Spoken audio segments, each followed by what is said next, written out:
নাজমুল হোসেন শান্ত যে কিনা টি-20 দলেই সুযোগ পায় না, তাকে সুপার ওভারে আপনি নামিয়ে দিলেন, অথচ যে ছেলেটা 200 স্ট্রাইক রেটে ব্যাট চালালো রিশাদ হোসেন, তাকে আপনি সুযোগ দিলেন না।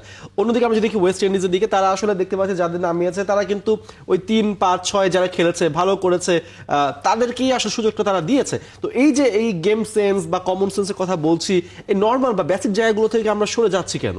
আসলে একটা প্রথা ভাঙতে হয়। ওয়েস্ট ইন্ডিজ কিন্তু তার প্রথা ভেঙেই, আপনি যদি খেয়াল করেন, 50 ওভারে তারা স্পিনার করেছে।